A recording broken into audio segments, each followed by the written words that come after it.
Namaskaram, hello friends, welcome back to my channel. And today we are going to discuss four verses of chapter number 13 Bhagavad Gita, verse number 21, 22, 23, and 24.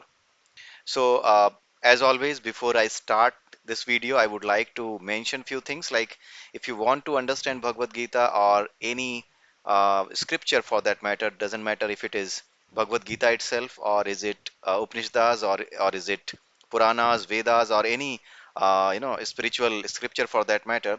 Before you read them, before you understand them, you must need to understand few things. First thing is that you should be clear about chapter number 13 of Bhagavad Gita.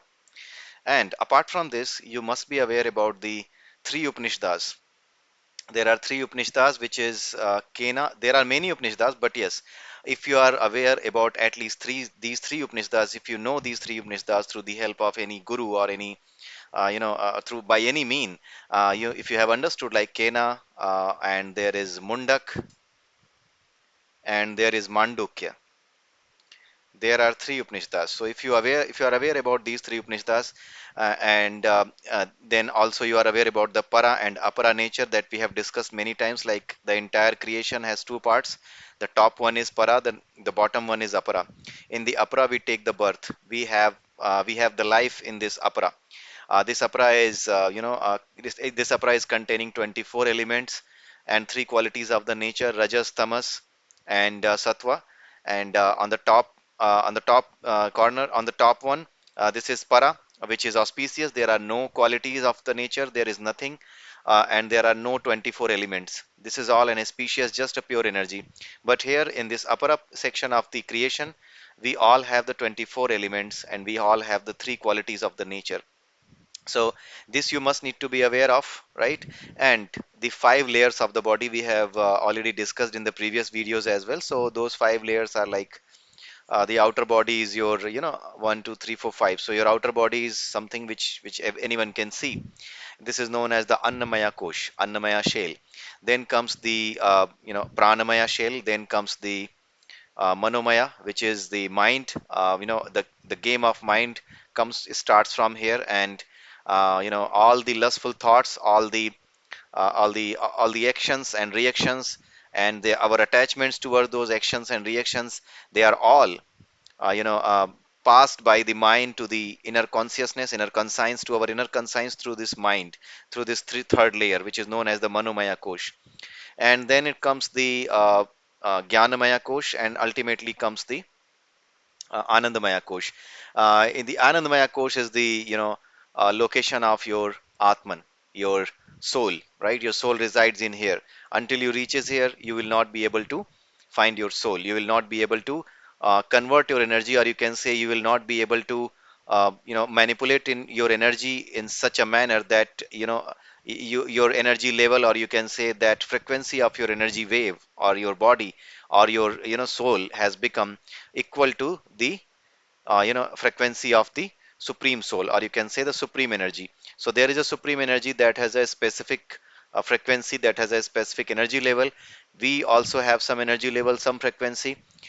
We have the frequency which is getting depleted, or which is getting impacted by different kind of actions and reactions because of these 24 elements. The reaction among these 24 elements creates the actions. Whatever we perform, those are the those are the just the reaction of all these 24 elements. Some portion of some elements, some portion of other elements, or sometimes only a few elements are involved. But yes, all these elements are involved in any of the actions that uh, anyone can see in your behavior or in your life. So all those things are always impacted by these five layers. And these five layers, this is known as the Purusha, right? This entire five layer body is known as the Purusha. And it doesn't mean that Purusha means, in Hindi we call it a man, a male, but it's not related to male. Purusha doesn't mean male. It means the layers of the body. The layers of the body are known as the as the Purusha, right? There are many people who try to impose this fact in this society, who try to explain this fact in this society, that this Bhagavad Gita is talking about the Purusha only. This is only for Purusha. See, this is the first chapter. This is the 13th chapter. It is talking only about Purusha. No, they don't know what is Purusha. Purusha has been very clearly defined in our Upanishads and in our Vedas, everywhere, like this only. The five layers of the body, these are known as the Purushas. The outer body, which is visible to everyone, that is also the part of this five-layer body, right? But this outer body is created by the, by the through this outer layer, which is known as the Annamaya Kosh. This Annamaya Kosh contains the manual. This is a manual. Just like if you assemble few things, you have a manual that how to assemble this. Similarly, based on the energy of this body, based on the energy of this Purusha or this Jivatma, based on the energy of this Jivatma, there is a write up, or you can say a manual, something like manual is there, which is with Annamaya Kosh. Based on the manual, this Annamaya Kosh creates the body, outer body. It can be a dog, it can be a cat, it can be a human like me and you, and it can be anything, whatever possible. The whatever possible jivas are possible, right? Like dogs and animals, any kind of thing you can take that body. Even the plants, you can take that body as well. So this is known as the Purusha. You must need to aware about it. After the Purusha, if we talk about the internal body, which starts from the Pranamaya Kosh, which is invisible to us, right? But it is there. So this invisible body is starting from here, from Pranamaya Kosh till Anandamaya Kosh, is known as the Jivatma, and inside the soul is known, inside the Anandamaya Kosh, the Brahma is there, which is known as the Atman, right? And then comes the supreme soul, which is encompassing, which is touching everyone, which is the supreme energy, which is giving the energy to every soul.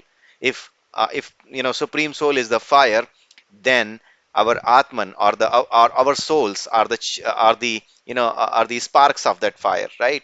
So that is the basic concept. If you are aware about these things, then there will be no issue understanding the language of the scriptures in Sanatan religion, in Sanatan dharma. You will not be able to find any issues with that one, right? But let me tell you that even if you are able to understand these things, these things are not the replacement of any guru. Without the help of guru, you cannot, you can understand these things, you can learn them by heart, but you cannot feel them. You cannot feel that you have attained the salvation, you have attained this level of energy where Atman and Paramatman, soul and supreme soul, comes at the same energy level. You will not be able to understand that. You will not be able, this is not about your understanding, this is all about the feeling. You won't be able to feel until you have a guru in your life, right? So what is guru, that we will discuss later on. Let us start this particular video with verse number 21, 22, 23, and 24. So let me start with verse number 21. And the verse number 21 says that nature is the cause of all the material causes. All the material causes means whatever you see in this in this world, like you see someone is fighting, you see few people are trying to snatch the land of the others, few people are trying to do some good things, few people are trying to do some bad things, few people are trying to save the respect of a woman, few people try to disrespect her, right? So all these material actions that are taking place in this world, they are all caused by the nature is the cause of all those things, whatever is happening. And nature means the 24 elements of the nature. These 24 elements, the reaction among these 24 elements causes the different kind of actions. It can be a good, it can be bad, right? And these 24 elements specifically, you can understand that apart from 23 elements, there is one more element which is known as the three qualities of the nature, or you can say the three modes of the nature, which is known as the Sata, Raja, Tama. Sata, Raja, and Tamas. These are the three qualities of the nature.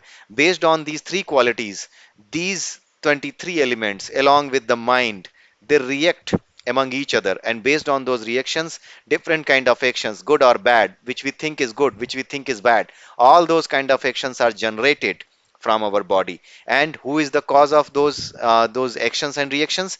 The nature is the cause of those actions and reactions, because those 24 elements are nothing but the part, or you can say they have been mixed in the nature by the supreme energy or the supreme consciousness. So that is why this nature is the cause of all the material causes and effects. So I hope you must have understood this first line. The second line is living entity, or you can see the Jeev or Purusha. We have discussed about Purusha.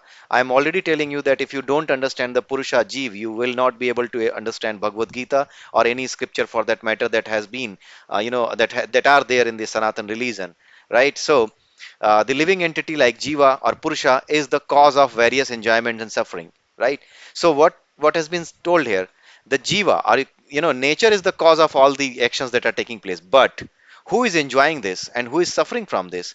The one who is suffering from this is the Purusha, this five-layer body, right? Inside this five-layer body, all the lust and desired thoughts, all the different desires are kept inside the mind, kept through the mind in the inner consciousness, right? Antahkaran. In Hindi we call it Antahkaran, the inner conscience.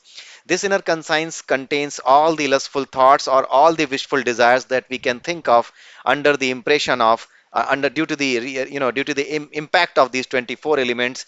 We can have those elements in our in our inner conscience, and that is impacted by the manomaya shell, manomaya kosh, what we say, right? So that is inside the purusha. Since that is inside the purusha and all the 24 elements are also encompassing this purusha, right? This is nature, but this nature has created these five layers, right? These five layers are nothing but these 24 elements are creating these five layers. So who is enjoying? This purusha made up of these 24 elements is really enjoying and suffering because of these actions and reactions.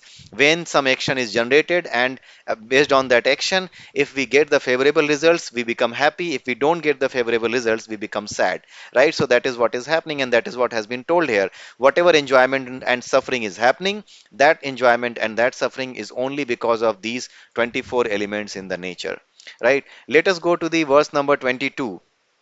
22 says, Jiva spends his life enjoying three modes of the nature. The same thing that we have discussed. He is just Lord Krishna is just elaborating this in the next in the next verse.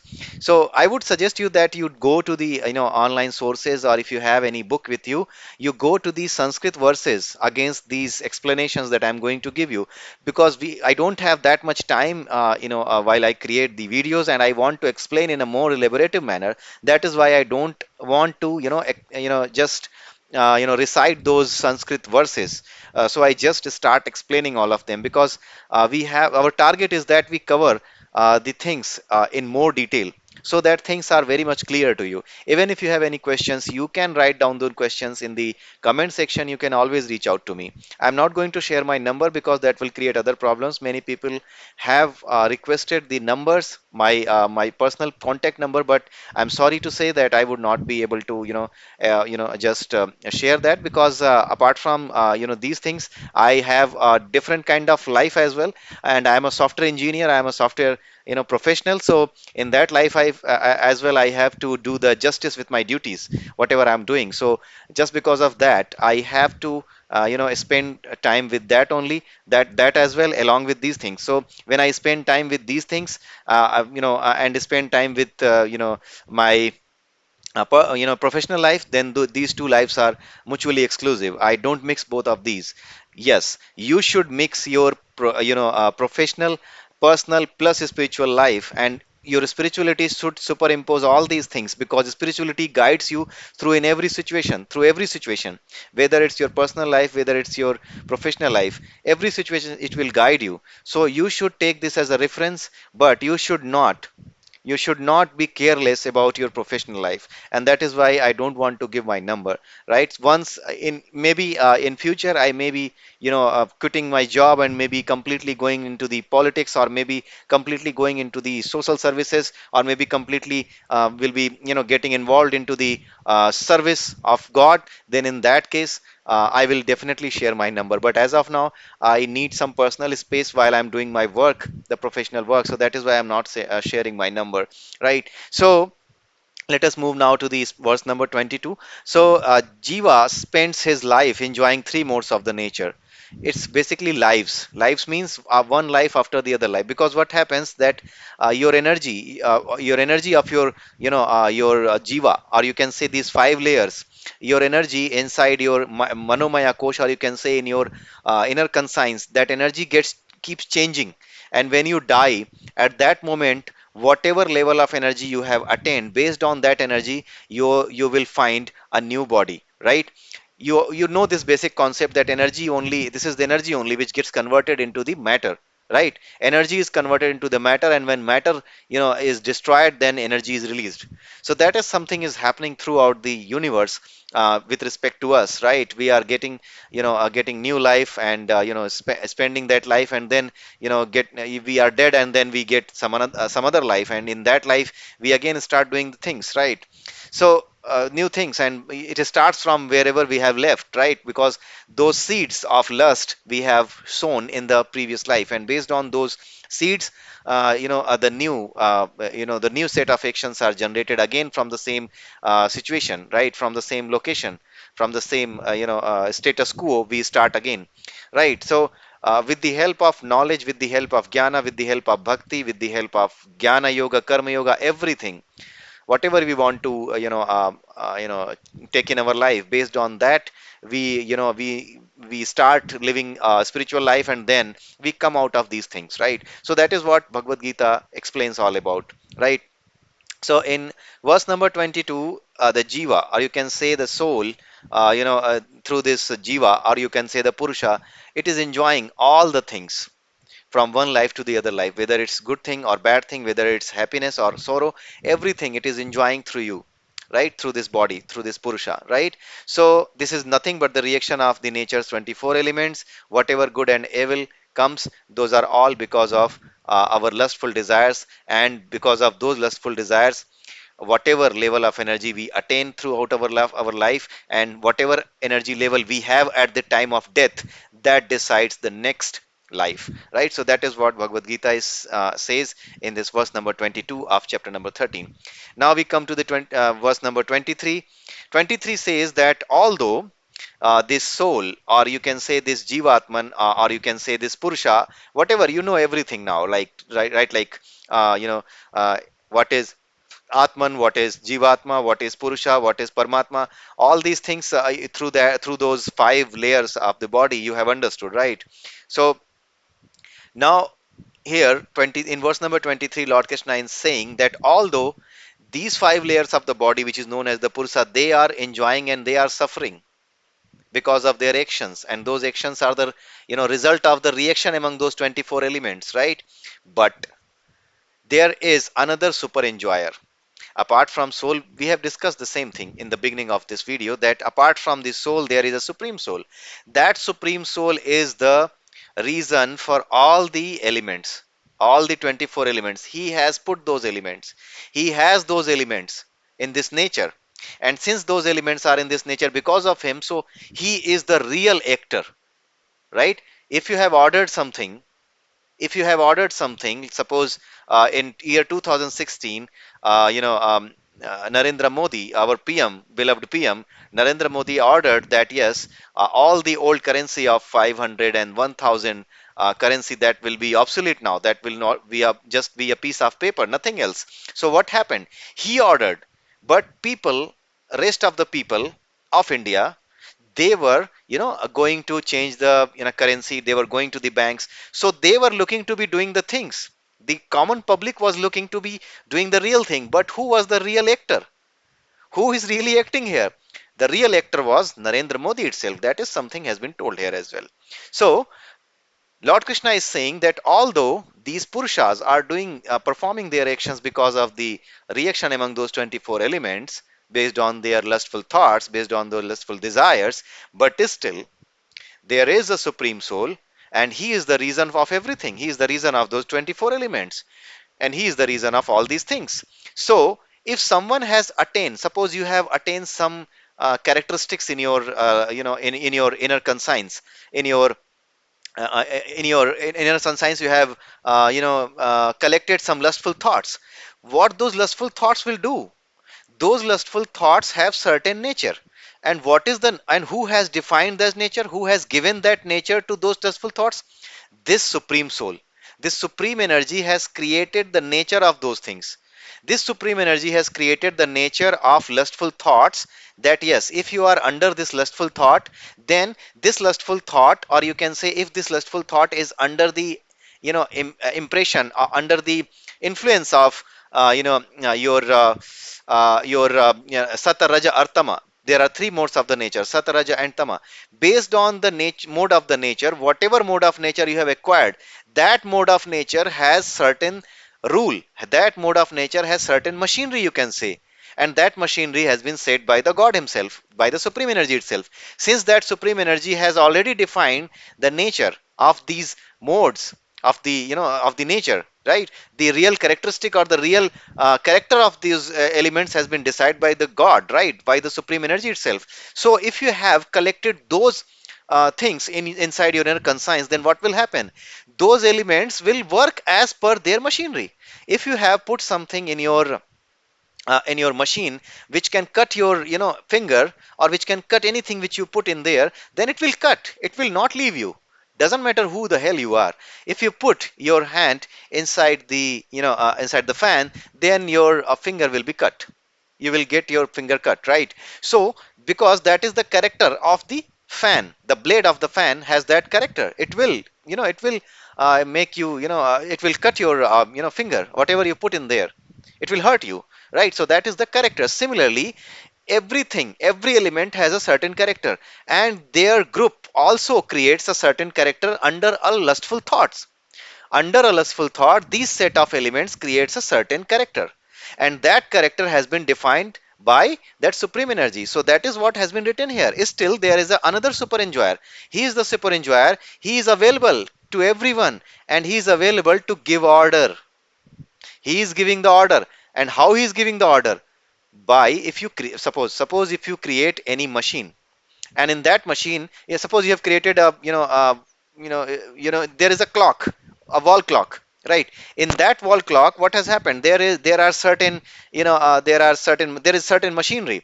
Based on that machinery, when you pull the pull the you put the battery in that watch, in that clock. When you put the battery in that clock, then what happens? That you are giving the order to this clock to run as per the machinery. Similarly, the super enjoyer, or the super soul, is ordering you based on the machinery of those elements that you have that you have acquired in your inside your inner conscience, and you have polarized them to such an extent that they have become dominating in you.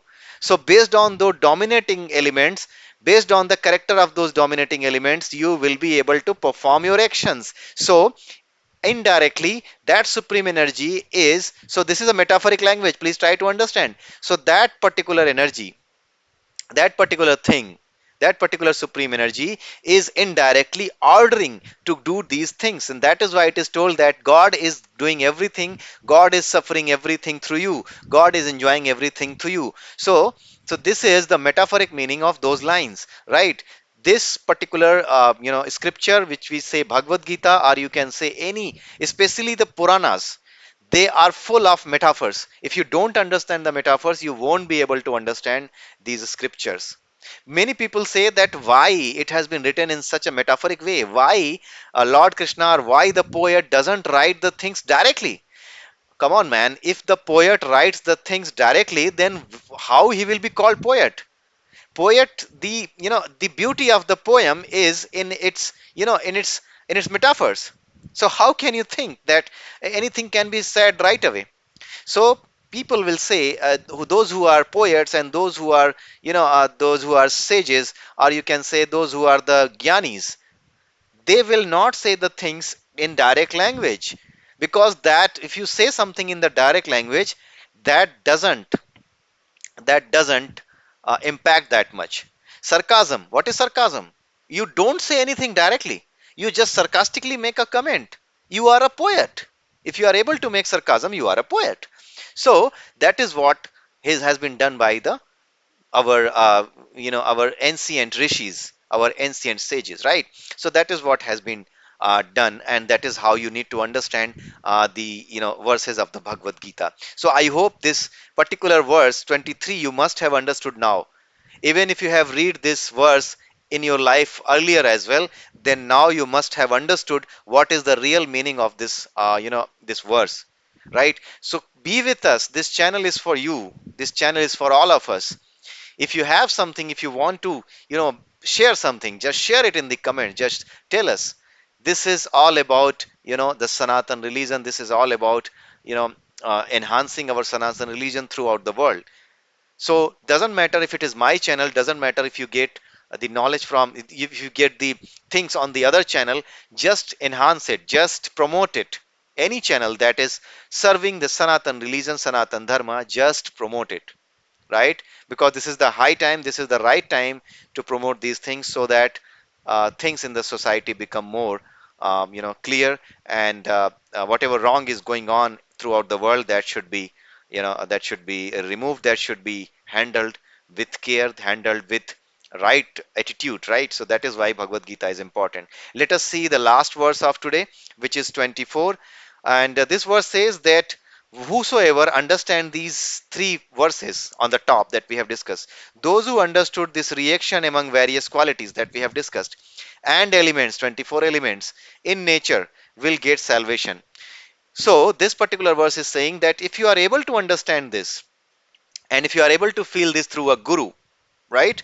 Understand means, doesn't mean that you should have the, bookish knowledge. You should be able to experience this through a guru. Without guru, you won't be able to understand these things. You won't be able to feel these things. So if anyone is able to understand these three qualities of the nature, these 324 elements of the nature, and the reaction among these, and based on that reaction, whatever is generated in the form of the different actions, in the form of the different good and bad work, good and bad thoughts, or maybe good and bad acts, that is all because of these reactions. So those who understand this reaction, they will get salvation. Means they will be able to, you know uh, pure, they will be able to make their inner conscience pure. That is what Lord Krishna is saying. And he is also adding this line, that no matter, doesn't matter what his current situation is, you don't worry about whatever your current situation is. Where are you? What have you done through your life? Whether you were, many people say that you were, you were eating chicken. Many people say that you were eating non-veg earlier in your life. You were eating, you were drinking, the you were drinking, I mean, the what you say what you say, you drink the alcohol, you have drank the alcohol in your past life, in your previous life. Then how can you be now a pure soul? So that is not the case. Lord Krishna is himself saying that doesn't matter what your current situation is, but if you understand these things, if you understand this particular concept, awareness is the main thing. If you become aware about this concept, then it is sure that you will get the salvation, which means that you will be able to purify your inner conscience. That is what Lord Krishna is saying in this verse number 24. So I hope you might have understood these four verses that we have discussed today. And with this, I would like to say have a nice day and bye bye to all of you. And please keep sharing these videos. And if you have any questions, you can reach out to me in the comment section. I won't be able to give you my phone number because of various reasons that I have explained earlier in this video. So have a nice day and enjoy your life. Jai Shri Krishna, Jai Shri Radhe, Jai Shri Ram.